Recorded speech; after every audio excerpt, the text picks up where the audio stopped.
नमस्कार, आप देख रहे हैं एससीटी न्यूज। व्यापारियों ने एसएसपी ऑफिस का किया घेराव। बंगाली कारीगर द्वारा सोना लेकर भागने का लगाया आरोप। शिकायत करने पर नहीं होती सुनवाई। थाना पुलिस पर लगाया व्यापारियों ने गंभीर आरोप। टीपी नगर थाना क्षेत्र का है मामला। एसएसपी से की कार्रवाई की मांग। एजेंट था, वो ला रहा था और वो लेके बीच में से ही हार्डकोर क्रिमिनल्स को उसने सौंप दिया और लेकर वो लोग गायब हो गए। आज तक पुलिस उसमें गोली देती रही।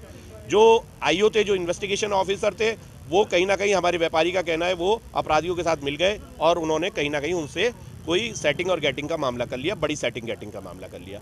1.5 किलो सोना जिसका मूल्य लगभग 2 किलो सोना जिसका मूल्य लगभग 1.5 करोड़ रुपए है, वह आज तक हमारे व्यापारी को 1.5 साल हो गया मिल नहीं पाया। ऐसे ही बड़े बड़े मामले हैं, इसमें हमारे जो अभी तक अनावरण नहीं हो पाए या जिनमें सही चार्जशीट नहीं लगी या सही माल की बरामदगी नहीं हुई, अपराधी पकड़े गए तो माल की पूरी बरामदगी नहीं हुई। ये सारे किस्सों के लिए आज हम एसएसपी साहब से मिलने आए थे। उन्होंने आश्वासन दिया है कि हम जो है इसमें पूरी कार्रवाई करेंगे। एक बड़ा मुद्दा है हमारे सामने, पश्चिम बंगाल में जिस तरीके से लॉ एंड ऑर्डर की पोजीशन चल रही है और हमारे प्रधानमंत्री जी और हमारे राष्ट्रपति, अब तो राष्ट्रपति जी को भी कहना पड़ा है लॉ एंड ऑर्डर के लिए पश्चिम बंगाल के लिए, हम भी उसी बात को कह रहे हैं कि लॉ एंड ऑर्डर इस समय पश्चिम बंगाल में खराब है। हमारा 4.5 करोड़ रुपए का मूल्य का सोना यहाँ सर पश्चिम बंगाल के लोग लेकर भाग गए हैं। वह सोना आज तक भी रिकवर नहीं हो पाया। यहाँ से पुलिस जाती है, खाना पूर्ति कर वापस आ जाती है, हमारा सोना हमें वापस नहीं मिल रहा है।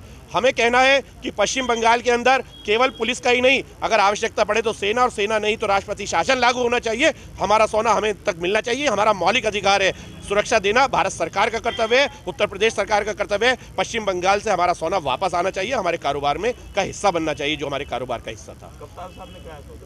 कप्तान साहब ने कहा है कि मैं इस पर एक्शन लूंगा, देखूंगा। हमने कहा है कि इसके लिए विशेष फोर्स लगाएं। हमने ये भी कहा है कि हमारे सर्राफों के जितने भी केस है वो एक डेस्क पर सॉल्व होने चाहिए, हमें जगह जगह थानों में नहीं भटकना चाहिए।